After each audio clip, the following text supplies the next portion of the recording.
first read, please. First and second. It's right after this shot. Get to the first read. There. Stop. Okay. All right. 20 seconds. All right, here we go. Big deep breath. What's up, man? 10, 9, 8,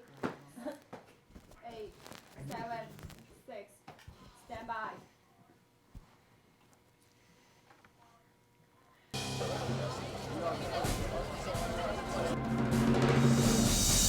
Our diversity makes us all stronger, makes this university stronger. And I'm so proud of what you all have accomplished in this last year.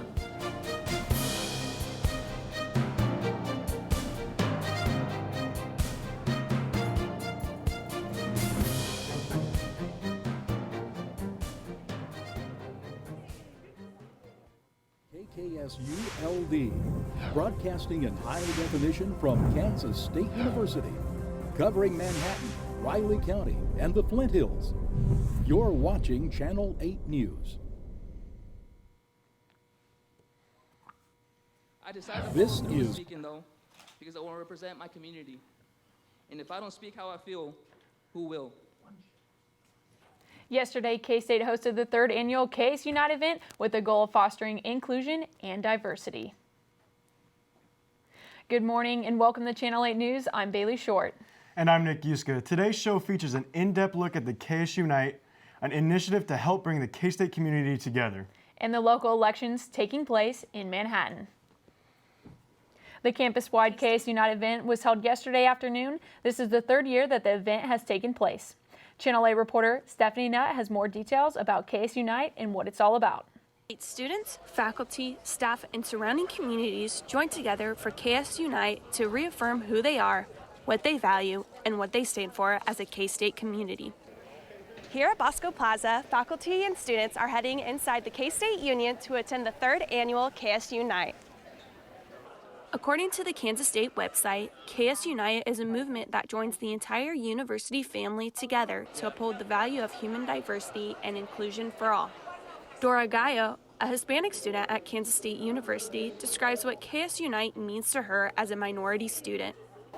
KS Unite means a lot for us, especially because it's a time that we get representative. Like it's a way to get represented on campus, and it's a way for us to put our issues to the table. Although Gallo thinks that KS Unite has grown over the years, she thinks that K-State needs to show more representation of minorities to diversify the school a little more. KS Unite had several keynote speakers as well as breakout discussions throughout the union. Brent Snyder, a psychologist with counseling services, talked about his first experience at KS Unite and his thoughts about the event. Having an event where you gather people from campus just to talk about diversity, inclusion, gender, all of these topics, I think it's fantastic. KS Unite was highly attended. That overflow of seating had to be used all over the union. In Manhattan, I'm Stephanie Nutt, Channel 8 News. Through hosting KS Unite, the administrators and students that attended hope to move forward together as a campus. Even though KS Unite is a campus-wide event, many students and staff chose not to walk. Channel 8 reporter Angela Sawyer has more on the issue. KS Unite has been seeing a decline in attendance. Some students who decided to sit the event out apparently weren't even aware the event was happening. Caitlin Stockdale was one who decided not to attend. So personally, I didn't really realize it was happening today. I didn't get a whole lot of notice from it. I think I saw it in the weekly edition emails that come out in the morning. And one of my professors mentioned it, but other than that, I didn't see a whole lot about it. For some students, while acknowledging the importance of the event, took the times out of classes to catch up on homework or go off campus for lunch, since the dining centers were closed in observance for this event. So I think KS Unite is really, really awesome, but unfortunately I'm a graduate student and I have a deadline tomorrow, and I was on campus for 14 hours yesterday and probably will today, so I couldn't make it. No matter the reason for not going, Tremaine Lindsay, the Director of Diversity and Multicultural Student Life, encourages students to support K-State Unite.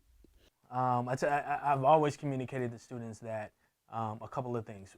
One, I can't tell you to go or not to go, but I would encourage you to go, to be able to set an example, to be able to engage and show support and backing behind the university. However, if you decide not to go, that's the choice that you're making.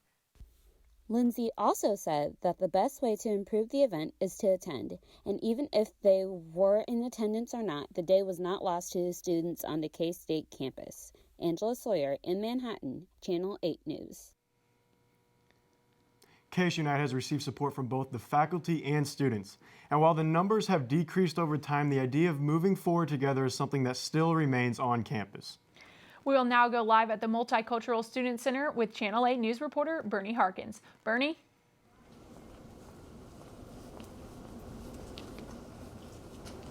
The Multicultural Student Center is a building that has been in progress for students of different ethnicities.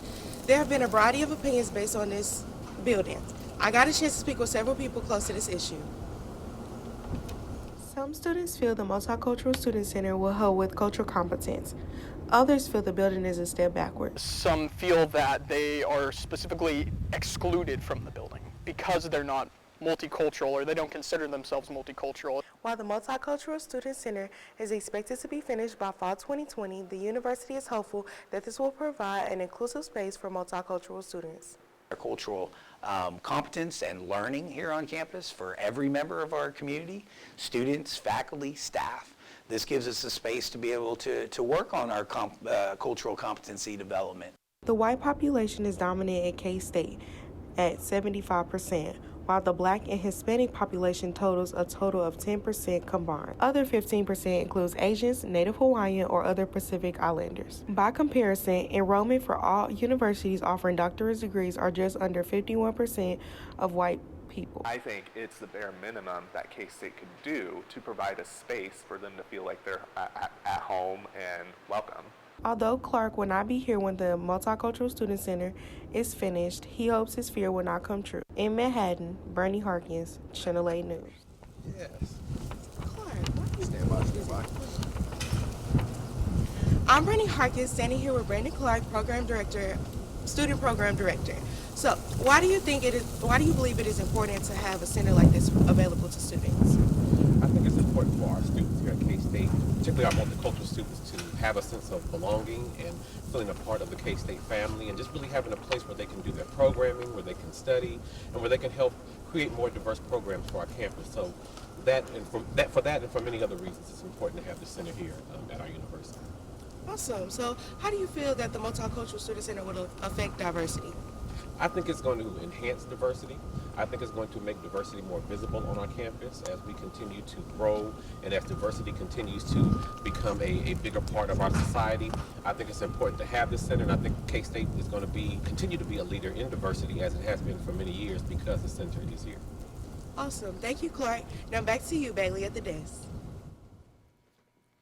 Thank you for the update, Bernie. The new Multicultural Student Center should be up and ready for students to use in the fall 2020 semester.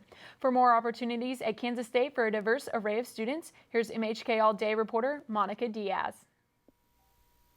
Thanks, Bailey. For some students, KS Unite has allowed them the opportunity to share the struggles they've encountered while being a first-generation Latino student. At K-State have faced trouble adjusting to college, but luckily have faculty and staff who support them. Madaya Rivera is the admissions director for student engagement and helps Latino students. We have the fastest growing Latinos, Latinas, Latinos, Latinx community are the fastest growing in the country. In the state, and at K-State, in the U.S., we're about 17. We're above the 7% now here in our student body, and so we continue to grow. And so it's important that we respond to those needs. Not only do some Latino students struggle with college, but some also have the burden of being an undocumented citizen and worrying about their legal status.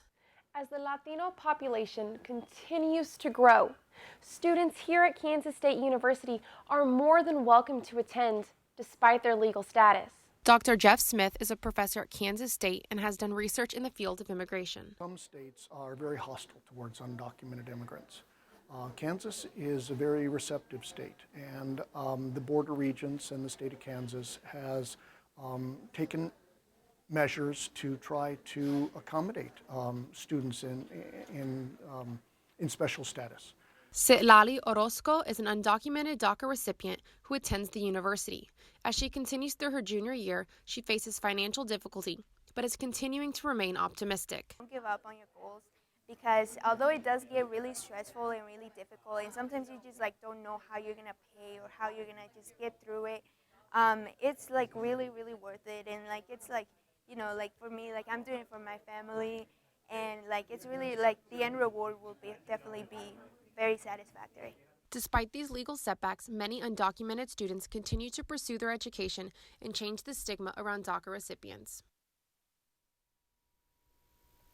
In the studio today, we have Rafael Garcia, who was the editor-in-chief of the Collegian the semester that KS Unite began. Thank you for joining us, Rafael. Now, I have a question. You being a first-generation student, how did that affect your collegiate experience? And also, why did you decide to go to college? Yeah, so I think back to when I was in high school and I wanted to get a job, but my dad wouldn't let me. He would tell me that my job was to get ready for college. He told me that there wasn't a lot he could leave me. We came from a poor background, but he could leave me that in education. So for me, it was really meaningful being able to be in college and kind of be the first person in my family to venture out into that world. And have all of that cultural capital where I would know all the intricacies of being at a college. But by being the first one there, I think it made it a lot more meaningful to me to know that later on, when maybe I have kids of my own someday, they won't go through those same struggles where they don't have that kind of cultural capital to take on something like college. Okay. And if you could tell your parents one thank you, or what would you tell them? How would you end it? After your collegiate career, what would you tell your parents? I think the best way I can thank them is to just go out and do as much as I can, be as successful as I can. That's what they work for, and that's what I hope to give them someday. Okay, well, thank you, Rafael. It really is truly inspiring just to hear how you kind of came about. That's all we have time for today. Now back to you, Bailey. Later in the show, we have your weather forecast for the week, and right after the break, the results of the local Manhattan general election. We are a family that does not tolerate discrimination of any kind. A family that represents a diverse and eclectic population. We are a family that believes that diversity, inclusion, and sportsmanship are expectations. We are a family that is supportive and seeks to promote a positive and welcoming environment. A family that treats people with respect and dignity. An empowered family. Who empowers family.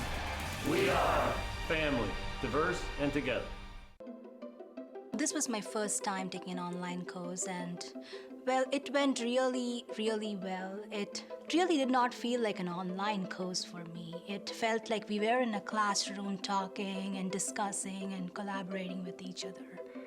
It's a renowned university, and I really take pride in calling myself a Wildcat, and I'm really proud that I'm a K-State alumni now. So I think it adds up a lot of value that I'm from K-State.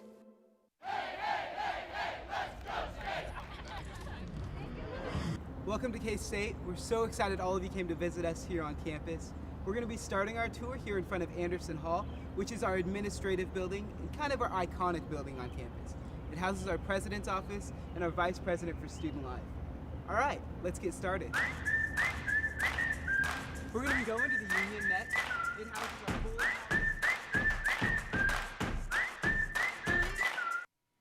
Tuesday was election day nationwide, and for the city of Manhattan and Riley County, one big race was for city commissioners. Linda Morris and Mark Hattasol will each serve a 4-year term, while Aaron Estabrook will serve only 2. For Morse, this is a re-election after previous 4 years serving on the commission. An amendment to the Kansas Constitution has passed, eliminating the census adjustment.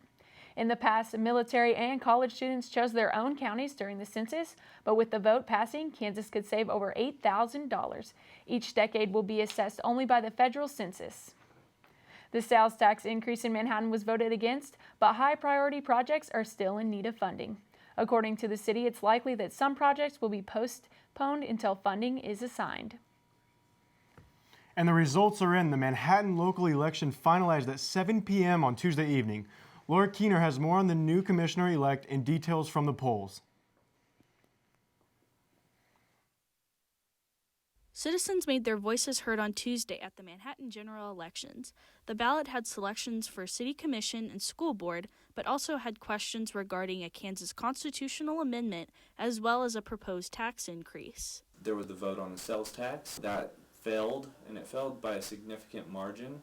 I'm a public servant, so I will work for the people, and what they decide is what I'll try to carry out. They've decided that we should not increase our sales tax, and through that I've also said I don't see them saying that we want to increase property taxes. So what we are going to do is be constrained by the budget that exists. This is going to be a difficult couple of years. In recent years, we've observed a higher percentage of voters on even years. In 2016, 65% showed up to vote in the presidential election, and in 2018, 56% showed up. Inversely, we've noticed that during odd years, we have lower percentages, with in 2017, there was 22%, and this year being 28%. But where does that additional 6% come from? I think that having students vote is really important because a lot of the issues that local officials decide actually affect us, and a lot of students don't realize that. I think it's just important for people to be aware of like local issues. It's been really good to just kind of feel like you do have a voice and that like you can make a difference. While the increased involvement was positive, the tax increase would have largely gone towards the levy to make Wildcat Creek safer.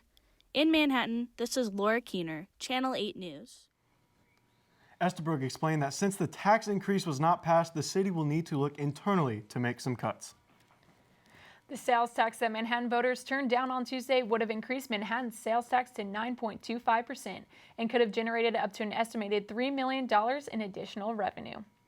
That money would have gone towards a city maintenance facility as well as infrastructure improvements in Aggieville, among other projects. As a sales tax, the rate would have been the same for all residents regardless of income, which some Manhattan citizens had concerns about.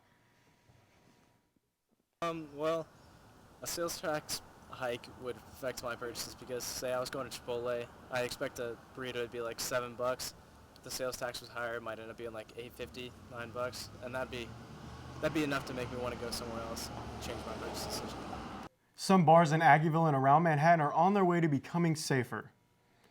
The Safe Bar Alliance is an education and bystander intervention training program for bars and other local establishments that serve alcohol. The program helps bartenders and staff identify predatory behaviors and intervene in situations that could lead to assault. It also teaches de-escalation strategies. The program started in 2010 in Lawrence as part of a KU initiative. Businesses certified get stamps on their front windows when they complete the training. People should be able to go out to bars and have fun without that worry of being hurt or like having a danger or even just having pepper spray at their side. And I just think being more aware of what consent is, what sexual assault are, what the signs are is really important to anybody. To find out what's coming up next, here's weather anchor Stephanie Nutt. After the commercial break, I'll come back with full weather into the weekend and early next week. I was a little hesitant, but I took the time and I looked at it. I said, number one, this is Kansas State University. That's a solid name institution. That is a research institution. It's land grant. You're not going to get better than what Kansas State is and what Kansas State stands for. You can actually see it. One more.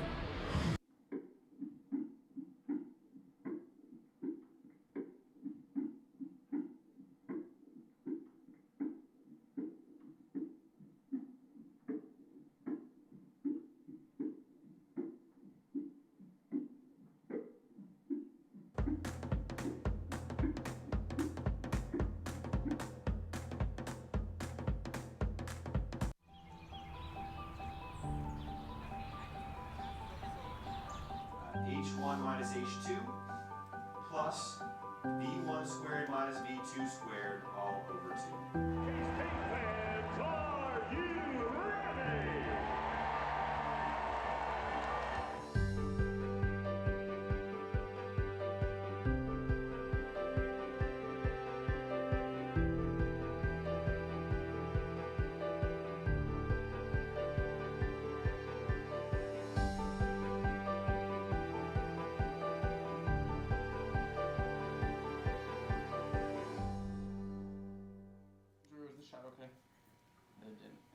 Well, I've definitely noticed the temperatures are getting a bit colder out there.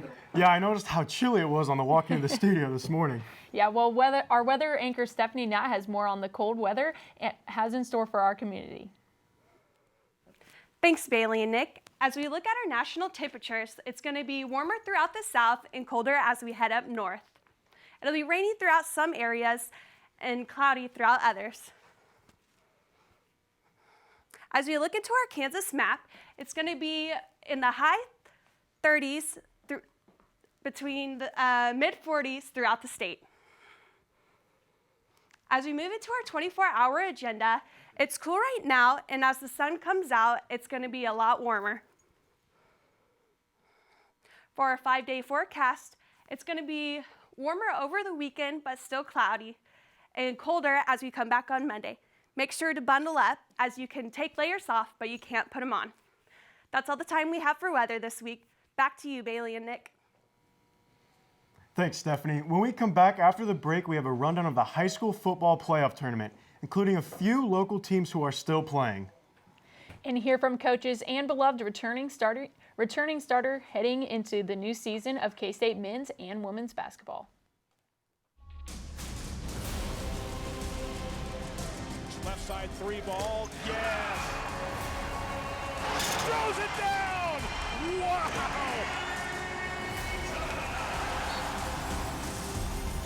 Oh my goodness, Steve! Way up above the rim and a block! Derek Brown taking on field as Alexander. And he scores! Are you kidding? Kansas State is headed to the Elite Eight!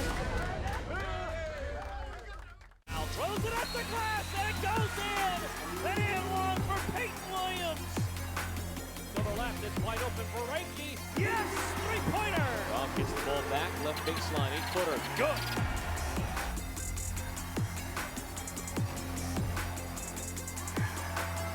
Reiki answer three-pointer. It's good!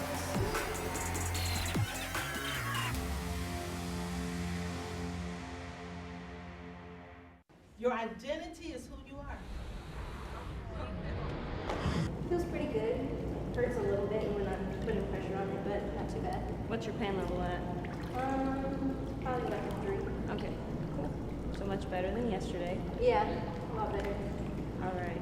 Well, I'm going to start to slow it down now. Okay.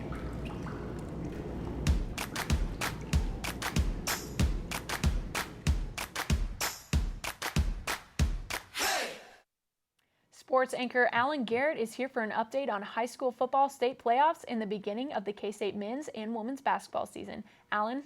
Thanks, Bailey. It's officially college basketball season here in Manhattan, with the K-State women's team beginning their regular season tomorrow evening. The Cats take on the University of Omaha with tip-off at 6:30 p.m. K-State won both exhibition games last week, and head coach Jeff Mittie is ready for the regular season and has high expectations for the year. I think when you start the year and you're a team that's played in the NCAA tournament, and those are goals that you always have, I think that remains always a goal, and not just a goal to play in it, but to advance in it and be successful in it. K-State men's basketball team opened their season on Tuesday night as they hosted the North Dakota State University at Brimley Coliseum. All Eyes were on Xavier Sneed with his return from the NBA draft. Reporter Bill Bernard has a story. K-State basketball kicked off its regular season this week with several stars from last year returning.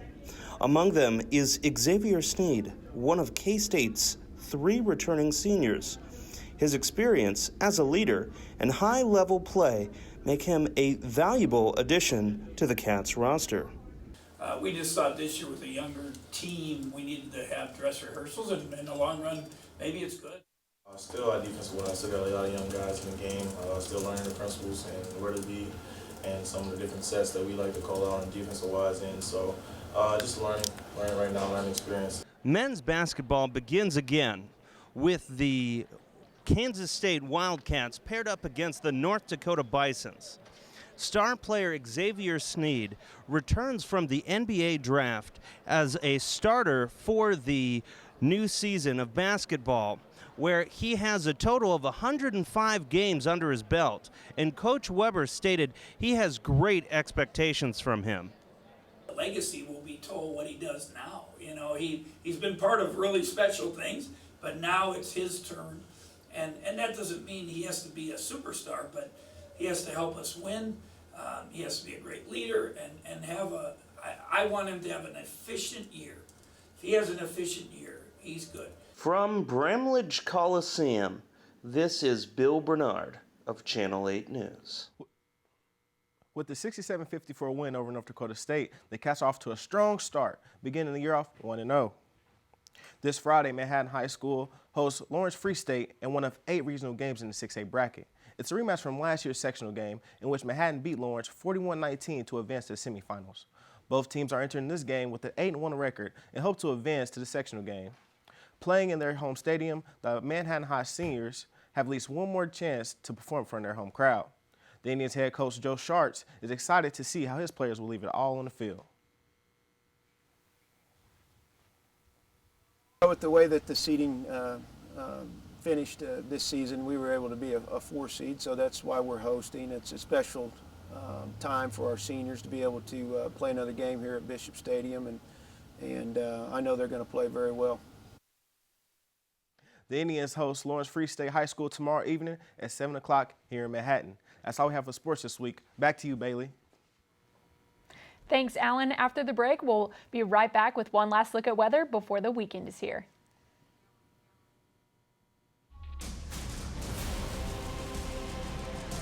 Left side 3 ball, yes! Throws it down! Wow!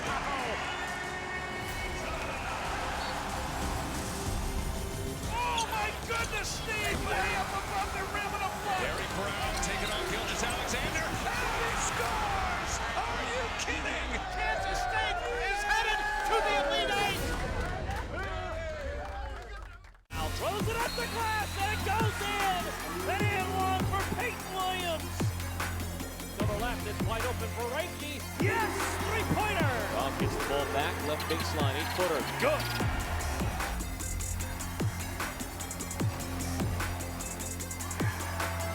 Frankie's answer three-pointer. It's good!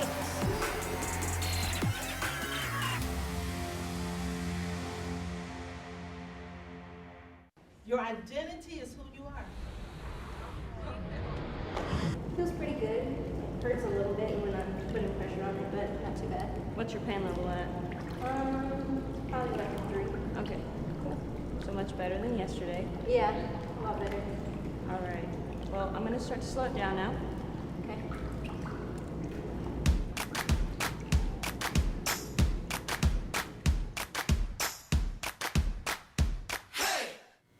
So, Stephanie, what's the weather looking like this weekend?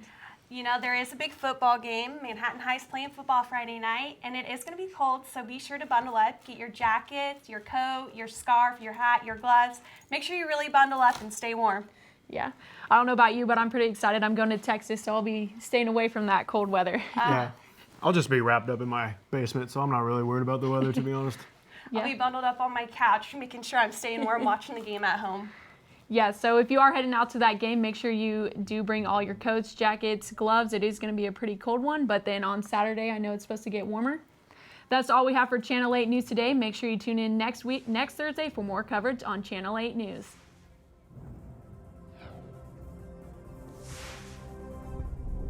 This is Channel 8 News.